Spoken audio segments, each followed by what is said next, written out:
Hello everyone, hope you all are studying. पढ़ रहे होंगे आप लोग। बेटा, ये हमारा लास्ट टॉपिक है। एक्चुअली कंज्यूमर इक्विलिब्रियम के हमारे दो चैप्टर हैं, चैप्टर 3 एंड चैप्टर 4। चैप्टर 3 में हमने यूटिलिटी एनालिसिस किया है, चैप्टर 4 में हम इंडिफरेंस कर्व एनालिसिस करेंगे, या आप ये कह सकते हैं कि चैप्टर 3 कार्डिनल यूटिलिटी अप्रोच हमने पढ़ा और चैप्टर 4 में हम हिग्स अप्रोच को पढ़ेंगे। आपका जो एसए 1 का सिलेबस है उसमें हमने ये 4 चैप्टर्स ही दिए हैं, इसलिए आपको एसए 2 में ज्यादा मेहनत करनी पड़ेगी क्योंकि बहुत सारे चैप्टर्स होंगे। ठीक है, अब हम करते हैं। कल हमने किया था law of diminishing marginal utility, आज हम करेंगे law of equi marginal utility. Law of equi marginal utility क्या है? इसे हम सेकेंड लॉ ऑफ गॉसन भी कहते हैं। इसे गॉसन ने दिया था, जो एक फ्रेंच इंजीनियर थे, और उसके बाद इसको फर्दर इलेबरेट किया था मार्शल ने। ठीक है, law of equi marginal utility, इसे multi commodity marginal utility law भी कहते हैं। पहले हमने पढ़ा था सिंगल, प्रीवियस जो हमने कल पढ़ा था वो सिंगल यूनिट्स के बारे में पढ़ा था। अगर सिंगल यूनिट में चेंजेस आते हैं तो मार्जिनल यूटिलिटी में क्या चेंजेस आएंगे, और यहाँ पर हम पढ़ेंगे कि अगर हम दो कमोडिटीज के बारे में पढ़ते हैं तो क्या चेंजेस होंगे। Law states that when consumer spend his income on more than one commodity then he spend in such a way that the last unit rupee of his income and different goods will give equal marginal utility. I repeat, law states that when consumers spend his income on more than one commodity, then he spend in such a way that the last unit or rupees spent of his income on different goods will give equal marginal utility. ये नियम कहता है बेटा कि जब कोई consumer अपनी income को एक से ज्यादा कमोडिटीज पे खर्च करता है, तो जो वो लास्ट यूनिट परचेज करता है या लास्ट यूनिट पर खर्च किया जाने वाला जो पैसा है, उससे उसको उतनी ही मार्जिनल यूटिलिटी मिलती है जितनी कि उसने फर्स्ट यूनिट से गेन की थी। यानी कि utils of first unit is equal to utils of n unit. In this process he will get maximum total utility. In this process he will get maximum total utility. It means marginal utility of 1 is paid by price of one commodity is equal to marginal utility of 2 is equal to paid by price of second commodity, or marginal utility of n is equal to paid by price of n commodity. Let price of all the commodity are same. और हम ये मान के चलते हैं कि सभी जो कमोडिटीज हैं उनकी कीमत सेम है, यानी कि 1 रुपया किलो ही सेब और 1 रुपया दर्जन ही केले और 1 रुपया किलो ही संतरे। Then marginal utility of 1 is equal to marginal utility of second commodity and marginal is equal to marginal utility of n commodity. अब assumptions क्या हैं? assumptions हमारी सेम है as law of diminishing marginal utility. इसकी याद होंगी आपको assumptions।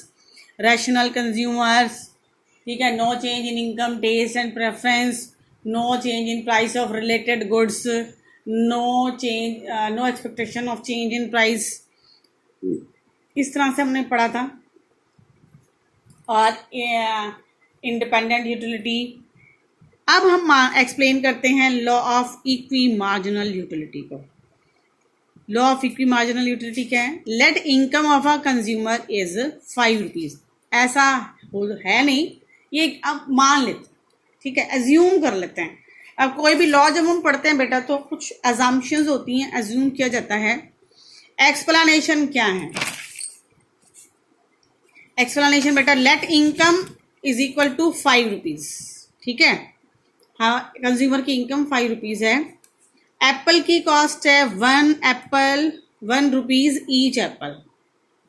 Mango second commodity हमारी, मैंगो की कॉस्ट है 1 रुपीज़ ईच मैंगो। ठीक है, अब पढ़ते हैं इनकम।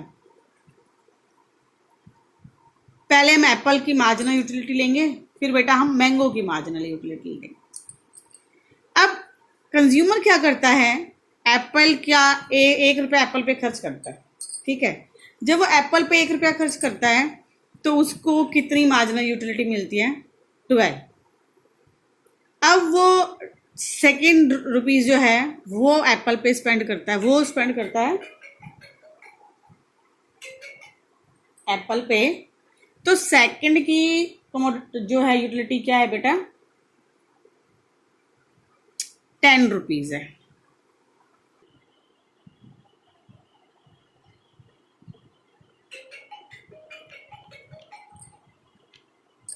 यस बेटा, इनकम ऑफ 1 रुपया हमने खर्च किया एप्पल पे, तो हमें मार्जिनल यूटिलिटी मिली 12।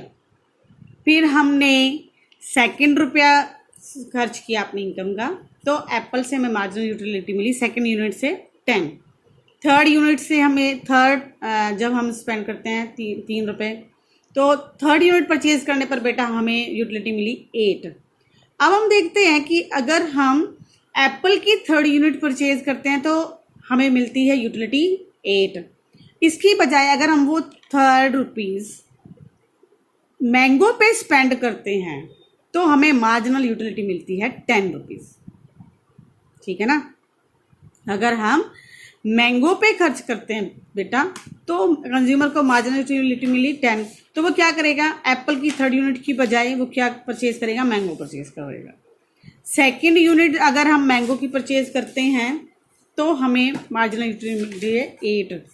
यानी कि अगर हम 3 रुपया एप्पल पे खर्च करें और 2 रुपये हम मैंगो पे खर्च करें तो टोटल यूटिलिटी हमारी क्या हो जाती है, 3 यूनिट हम परचेज करते हैं एप्पल की और 2 यूनिट हम परचेज करते हैं मैंगो की। So total utility is equal to 12 plus 10 plus 8 plus 10 plus 8। Marginal utility of apple is equal to marginal utility of mango is equal to 8। अब देखिए थर्ड यूनिट जब हम एप्पल की परचेज करते हैं तब, और अगर मैंगो की सेकंड यूनिट परचेज करते हैं तो हमारी मार्जिनल यूटिलिटी जो है वो सेम है। यानी कि हमारे पास 5 रुपीज़ हैं। अब 5 रुपीज़ में या तो हम 4 एप्पल खरीदेंगे 1 मैंगो, या हम 2 एप्पल्स खरीदेंगे 3 मैंगोज खरीद सकते हैं, या हम 3 एप्पल्स खरीद सकते हैं और 2 मैंगोज। तो हम ये देखेंगे यूटिलिटी किस में ज़्यादा है। अब हमने देखा 3 यूनिट्स जब हमने एप्पल की परचेज की तो हमारी यूटिलिटी बनी 30, और 2 यूनिट्स जब हम मैंगो की परचेज करते हैं तो यूटिलिटी बनी 18। ये मैक्सिमम यूटिलिटी है बेटा। अगर आप कॉम्बिनेशन लेते हैं दूसरे किसी भी यूनिट्स को इनको छोड़कर तो आप देखेंगे आपको यूटिलिटी कम मिलेगी। तो हमारा लॉ भी यही कहता है कि हमें हर यूनिट को खर्च करके, हर पैनी को खर्च करके इक्वल मार्जिनल यूटिलिटी ही मिलती है। अब अजम्पशन ये भी है कि कंज्यूमर जो है वो रैशनल है, कंज्यूमर को पता है कि उसने कैसे खर्च करना है। ठीक है, और उसे वो ये भी चाहता है कि मैक्सिमम सेटिस्फेक्शन मिले। ये हमारा लॉ ही यही कहता है कि के हर यूनिट से मिलने वाली जो यूटिलिटी है वो सेम होगी। यानी कि marginal utility of A is equal to marginal utility of apple is equal to marginal utility of mango is equal to 8। Apple की लास्ट यूनिट पर जो हम पैसा खर्च करेंगे, यानी कि किसी भी एक कमोडिटी के ऊपर जो हम खर्च करेंगे और दूसरी कमोडिटी पे जो हम खर्च करेंगे, दोनों की मार्जिनल यूटिलिटी जो है वो लास्ट यूनिट की सेम होगी। एप्पल पे भी हमें 8 मिल रही है यूटिलिटी लास्ट यूनिट पे, और मैंगो पे भी 8 मिल रही है। इट मीन्स टोटल यूटिलिटी हमारी क्या होगी, 48। कंज्यूमर सरप्लस नेक्स्ट टॉपिक है हमारा, कंज्यूमर सरप्लस। कंज्यूमर सरप्लस को किसने दिया था, डुप्लिट ने, और इसको फर्दर आगे डिटेल स्टडी किया मार्शल ने। अब कंज्यूमर सरप्लस क्या है बेटा, consumer surplus is equal to willing to pay minus actual paid. हम जो पे करना चाहते हैं और जो हमें पे करना पड़ता है उसका डिफरेंस हमारा कंज्यूमर सरप्लस कहलाता है। ठीक है, सरप्लस यानी कि आपका जो गेन आप कर रहे हैं, आपको प्रॉफिट जो हो रहा है वो कंज्यूमर सरप्लस है। ठीक है बेटा, देखिए फॉर एग्जाम्पल आप मार्केट गए जाते हैं, आपने एक शोरूम पे शर्ट देखी, ठीक है, और वो आपको बहुत पसंद आई कि यार ये बहुत अच्छी शर्ट है, ये कलर भी मेरे पास नहीं है, ये मेरी जीन्स की मैचिंग है, ये बहुत सुंदर लग रही है, मैं ये ज़रूर खरीदूंगा। और मान लो ये 700 रुपये की भी होगी ना, ये 500 रुपये की भी होगी तो भी मैं खरीद लूँगा, मुझे बड़ी पसंद आई है। आप शोरूम पे जाते हैं, दुकानदार से कॉस्ट पूछी, दोबारा फिर से आप मार्केट गए, आपने फिर वही शर्ट देखी, तीसरी बार आप कहते हैं नहीं मैं ले ही लूँगा। गए, आपने दुकानदार से शर्ट पूछी, साइज़ भी फिट, कलर कॉम्बिनेशन सब कुछ मस्त, पहनने के बाद वही ज़ोरदार जम रही है, ठीक है, तो आपको कंफर्म है कि आपने ये शर्ट लेनी ही है। अब आपने देखा कि आप विलिंग हैं 500 रुपये देने के लिए शर्ट के, और आप ये देखिए कि 350 रुपीज़ जो है दुकानदार ने कॉस्ट बताई। आपने पूछा भाई साहब शर्ट कितने की है, तो उसने कहा 350। यू आर सरप्राइज, अरे वाह, आप 500 रुपये देना चाहते थे और शर्ट कितना मिल रही है, 350 रुपये में। इट मीन्स 150 रुपीज़ जो है वो आपका कंज्यूमर सरप्लस है।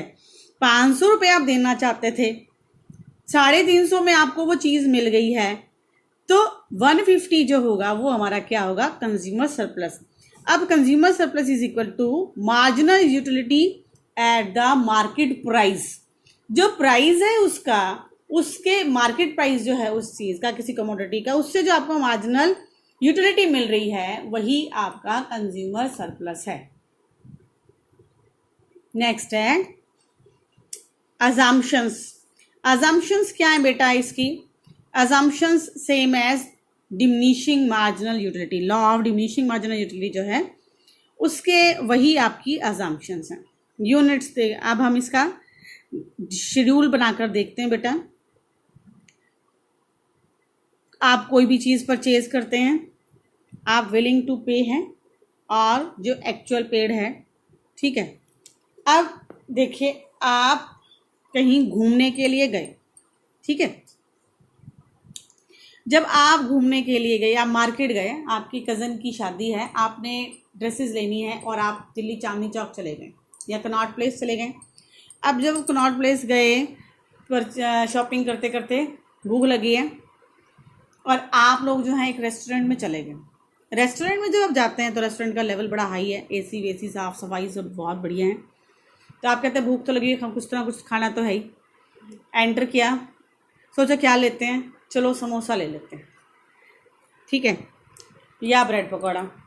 आपने एक ब्रेड पकौड़ा ऑर्डर कर दिया अकॉर्डिंग टू, या समोसा ऑर्डर कर दिया। आपको समोसा टेस्ट वाइज बहुत अच्छा लगा, स्टैंडर्ड देखकर रेस्टोरेंट का आपको लगा कि एक समोसा कितने तक का होगा यहाँ पे, हार्डली 25 रुपये का, और कितने का ले लेगा। हालांकि साइज़ छोटा, लेकिन यम है, कोई बात नहीं, भूख भी लगी हुई है, सो अगर 25 में मिल जाता है तो भी कोई दिक्कत नहीं है। आपने एक ऑर्डर कर दिया, ठीक है, आप मान के चल रहे हैं कि 25 रुपये का एक समोसा होगा, खा लिया, लेकिन भूख अभी भी बाकी है, तो आप कहते हैं चलो यार एक और खा लेता हूँ, कोई बात नहीं। दूसरा समोसा जब आपके पास आया तो आपके मन में विचार आया यार 25 का तो महंगा है, 25 का तो क्या होगा, हमारे शहर में तो इससे बहुत सस्ता मिलता है, 10 रुपये का मिलता है, तो 25 का तो क्या होगा, 20 रुपये का होगा, ठीक है, मान लिया चलो 20 रुपये का है। अब आपको अभी भी भूख अभी बरकरार है, भूख ख़त्म नहीं हुई है, ठीक है, आप कहते हैं यार एक और खा लेते हैं, एक और खा लिया, साइज़ छोटा था, पेट भरा नहीं, आपने तीसरा और ले लिया, तीसरे की कॉस्ट आई, तीसरे के बारे में सोचा यार 20 रुपये का तो क्या होगा, 15 का ही होगा, इससे ज़्यादा क्या होगा, एक समोसा ही तो है छोटा सा, तो आपने यू आर विलिंग टू पे 15। अभी भी भूख शांत नहीं हुई है क्योंकि सुबह से चले हुए हैं, दोपहर के 2 बज गए, एंड यू हैव ऑर्डर 1 मोर, आपने एक और ऑर्डर कर दिया।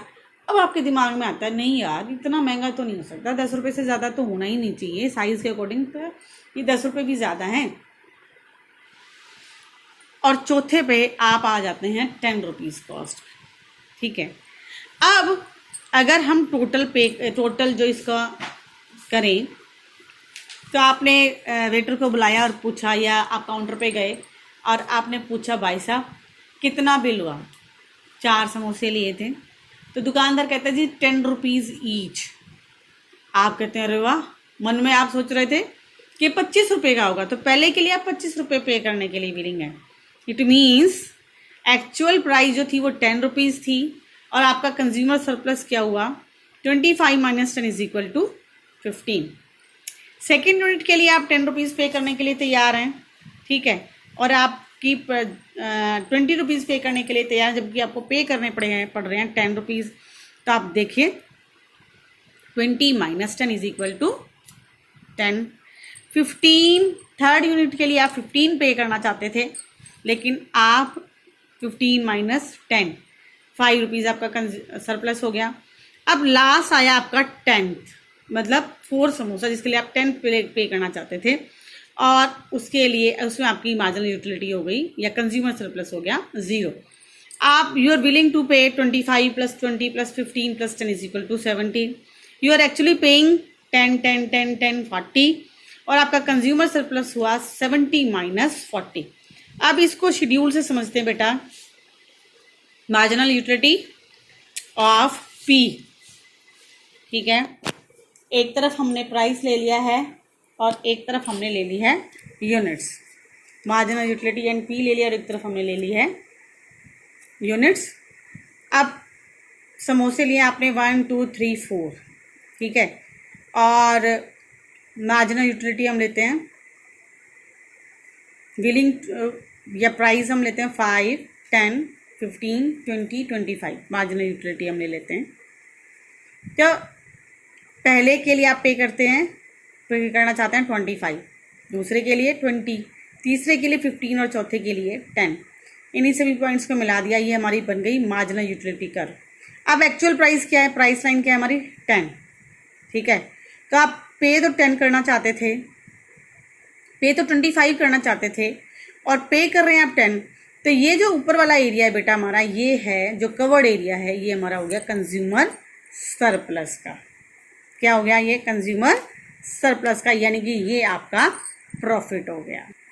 अब लिमिटेशंस क्या हैं इसकी। Cardinal measurement of utility is not possible in luxury articles of और आर्टिकल्स ऑफ डिस्टिंक्शन, ये रूल अप्लाई नहीं होता। इन केस ऑफ इमरजेंसी ये जो कंज्यूमर सरप्लस है वो अप्लाई नहीं होता। If close substitute is available then consumer surplus is not applicable. Marginal utility of money remains constant. और क्रिटिसिज्म ऑफ कार्डिनल यूटिलिटी क्या है बेटा, कंज्यूमर रैशनल नहीं होता। हमने अजम्पशन में लिया था ना कंज्यूमर रैशनल है। अब हर समय कंज्यूमर जो है वो रैशनल नहीं होता, वो जमा घटा का हिसाब नहीं लगाता। Cardinal measurement is not possible. आप खुद माने कि आप सेटिस्फेक्शन को, आपने समोसा खाया सेटिस्फेक्शन मिली, पिज़्ज़ा खाया सेटिस्फेक्शन मिली, तो क्या आप नंबर में काउंट कर सकते हैं, नहीं कर सकते हैं। Independent utility is not possible. Independent utility possible नहीं होती है। No change in taste and preference. Change और टेस्ट में टेस्ट और प्रेफरेंस में चेंज नहीं आते, ये गलत है। एज के साथ साथ या टाइम के साथ साथ हमारी टेस्ट और प्रेफरेंस में चेंजेस आते हैं। ये हमारा चैप्टर कंप्लीट हो गया है आज। क्लियर बेटा।